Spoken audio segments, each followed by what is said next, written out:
Bonjour à tous et bienvenue dans ce nouveau vlog. On commence ce vlog avec une petite escapade à Monterey et à Carmel, donc un petit peu plus au sud de San Francisco. On est parti tout un week-end en fait à trois, c'était cool de se retrouver un petit peu tous les trois pour profiter de l'océan Pacifique. Les paysages étaient vraiment superbes, ça nous a fait beaucoup de bien. Il faisait pas trop chaud et ça c'est cool.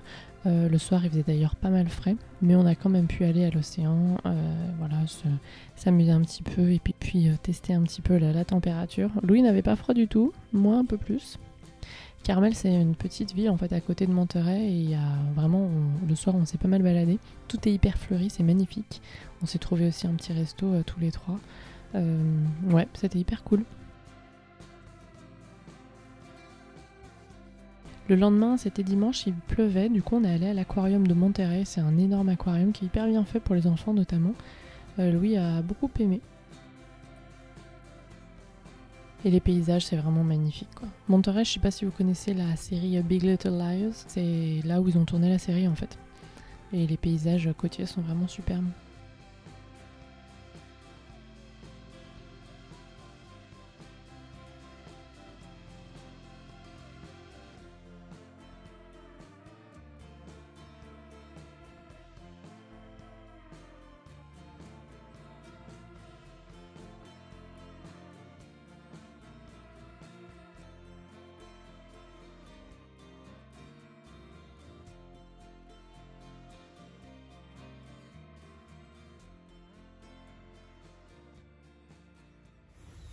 Coucou tout le monde, j'espère que vous allez bien. Aujourd'hui je voulais faire un petit haul shopping plantes puisque je suis allée en jardinerie récemment pour finir le décor d'automne du porche dont je vous ai parlé depuis un petit moment. Et j'en ai profité pour reprendre aussi des plantes pour le jardin. Alors tout va très bien, il y a juste les marguerites, les énormes marguerites là.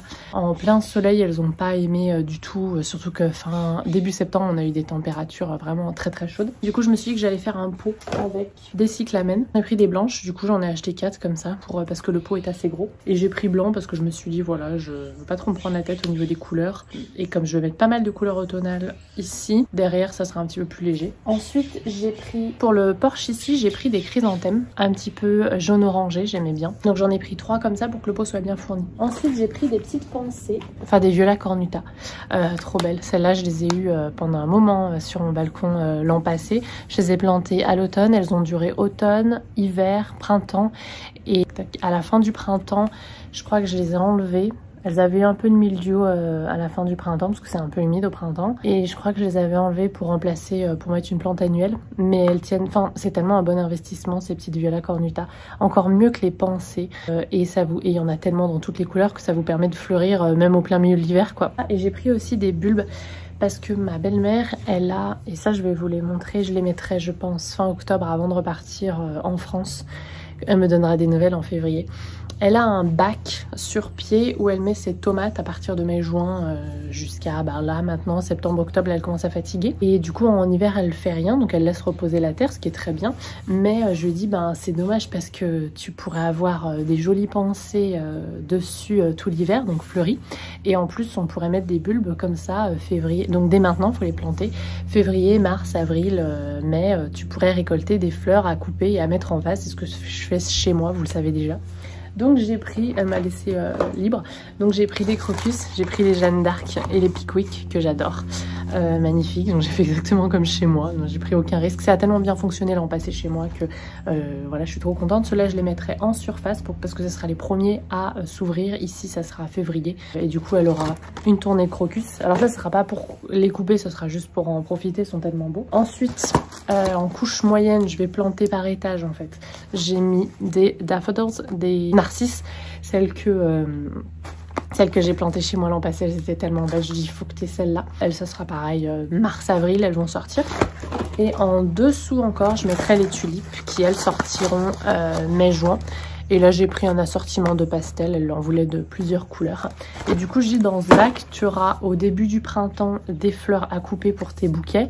Et ensuite en mai-juin tu peux replanter tes nouveaux pieds de tomates. Voilà, tu enlèveras juste les bulles et puis tu rafraîchiras un petit peu le terreau. Donc rafraîchir un peu le terreau, on enlève un bon tiers du terreau et on en met un nouveau. Et puis on mélange le tout. Donc c'est cool dans ce bac, je vais vous montrer bientôt. Dès que je ferai la plantation, je ferai peut-être une vidéo dédiée pour vous montrer ça parce que je pense que ça peut vous intéresser quand vous savez pas quoi faire de certains pots, certains bacs avant de replanter des jolis annuels pour la fin du printemps et le début de l'été prochain, mais que vous voulez pas les laisser vides en hiver et que vous voulez en plus qu'ils soient jolis aussi tout l'hiver et que vous voulez avoir des jolies fleurs qui arrivent au début du printemps. Bah voilà, je vous montrerai ça, je vous ferai une vidéo dédiée. Donc voilà pour ce haul plantes extérieures du coup hein, forcément. J'ai pas acheté beaucoup de plantes d'intérieur pour ma belle-mère pour le moment. Son poteau va super bien sur sa cuisine, il se plaît. Je vois qu'il est dans quelques mois, il va commencer à cascader. Donc peut-être que je ferai des boutures parce que je suis pas sûre que ça lui plairait que ça cascade sur la cuisine. Mais peut-être que je pourrais lui trouver une autre place et elle l'appréciera. Voilà, je suis en train de lui faire aimer les plantes d'intérieur. Il y avait un cactus de Noël qui allait pas très bien parce que dans un endroit un peu sombre, donc je l'ai sorti pour le moment. Donc pour le moment c'est devenu une plante d'extérieur. Voilà. Je vous reprends quelques jours après, on est allé en fait dans une ferme pour cueillir des citrouilles, ça se fait bien ça aux États-Unis. Il y a des petits labyrinthes aussi qui font avec du foin, enfin bref.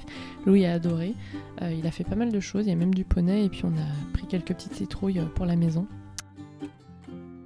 Coucou tout le monde, j'espère que vous allez bien. L'automne est arrivé, ici on le voit sur l'érable du Japon là, qui devient rouge, j'adore. Et on commence à sortir les pulls, ça fait du bien. Donc l'automne arrive et j'ai fait un petit peu de shopping pour Loulou et un petit truc pour moi. Vous le savez, j'ai du mal à me retenir quand je suis en voyage. Je vous en ai déjà parlé et je vous ai expliqué sur Instagram que toute l'année je fais plutôt attention à ma consommation, vêtements, tout ça. Je porte quasiment toujours les mêmes choses. J'ai beaucoup de sollicitations, partenariats, mode, vêtements, tout ça. Pour le moment, j'en ai accepté qu'un seul. C'est sur Instagram que ça se passe parce que c'est vraiment des habits que je porte tous les jours et que j'adore. Mais sinon, j'évite, voilà, j'évite de trop m'éparpiller en termes de vêtements. J'achète des pièces, pas forcément hyper chères parce que j'ai pas forcément les moyens, mais que je porte assez longtemps. Mais par contre, quand je suis en vacances, j'ai beaucoup de mal à me retenir. Bref, on va commencer par pour Louis. En fait, j'ai pris quelques petits trucs automnales parce que j'avais surtout pris des pièces d'été ici. Bon, déjà, j'ai craqué pour un set de pyjama très automnal avec les citrouilles, les pumpkin pie, les tartes au potiron. Ça, c'est très Thanksgiving, quoi. Je lui ai pris aussi un petit pull manche longue chez Target. Et du coup, j'ai craqué pour moi. Première chose que j'ai craqué, un bob en faux cuir. Donc un peu chaud en fait, en tartan. J'avais envie de m'acheter un bob. Ils reviennent bien à la mode. Et j'en avais envie d'un pour cet automne. Changer un peu des bonnets, même si au plus fort de l'hiver à Lyon, pourtant Lyon il fait pas, ça ne suffira pas, mais pour l'automne je me suis dit tiens, et je me suis acheté un pull. Alors là clairement ça fait partie de ces achats voilà, où j'ai du mal à... ça pourrait être pire hein, mais quand même ça me ressemble pas parce que j'avais pas besoin de pull pour cette année, mais ouais j'ai craqué, je l'ai trouvé trop chou. Avec du blanc, je mets toujours du clair près de mon visage. Donc j'ai du mal à aller dans des couleurs très foncées. Mais quand il y a des petites touches de couleurs différentes, encore que là c'est pas foncé, c'est pastel, loin du visage, loin du cou, ça me va bien. Donc j'ai pas pu le laisser passer, j'ai craqué. J'aime bien les pulls doudous comme ça. Est-ce que j'avais besoin d'un nouveau pull?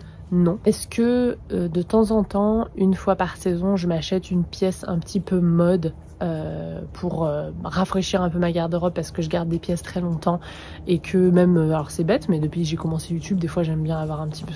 si vous regardez mes vidéos de l'été 2021, l'été 2022 ou l'été 2020, vous voyez les mêmes tenues parce que c'est les mêmes robes d'été, sauf celles dans lesquelles je ne rentre plus et que du coup je ne porte plus parce que je ne rentre plus dedans, elles ne me vont plus, mais sinon vous voyez à peu près les mêmes choses. Et c'est vrai que des fois j'ai remarqué que c'est un peu lié à YouTube, mais pas que, parce que des fois quand j'allais au boulot, tout ça, et même quand j'étais étudiante, alors c'est encore autre chose quand j'étais étudiante. J'étais pas sur une collection capsule du tout. Voilà, j'aimais bien avoir une petite pièce mode de la saison. Donc l'été dernier, vous le savez, j'ai acheté une petite robe fleurie que vous avez vue partout. Je l'adorais, elle est hyper simple. Je pouvais la porter sans soutif, donc c'était super parce que je déteste en été en avoir. Elle était un peu gaufrée, c'était bien la mode, voilà. Elle se débrouille pas trop mal, elle a bien tenu, donc je pense que je pourrais la la mettre l'an prochain. Et je m'étais acheté une jupe pour remplacer une ancienne qui ne m'allait plus, mais sinon donc soit c'est du remplacement d'un truc qui va plus ou qui est abîmé, trop abîmé, mais en général j'utilise mes vêtements vraiment jusqu'au bout, jusqu'à la corde, donc c'est assez rare. Et des fois je m'achète une petite pièce mode en plus, donc je pense que celle-là en fera partie. Et je dis ça et je suis en train de me dire qu'en fait j'ai acheté 2 vestes quand je suis arrivée ici, que je vous ai montré dans le vlog 101 ou 102. Ouais. C'est difficile de résister quand je suis en vacances. C'est vraiment, ouais, ça me ressemble pas. Mais en France, quand je suis pas en vacances, etc. ailleurs, j'ai tendance à faire ça, ouais. Acheter une petite pièce mode, pas très très chère, là, ça vient de chez Marshall, je crois que j'ai payé ça 17 $, donc environ 16 €, pas très cher. Mais elle se tient pas trop mal et on m'a posé la question sur Instagram, comment tu fais pour entretenir pour que ça dure longtemps, parce que quand t'achètes pas très très cher parfois c'est pas le cas.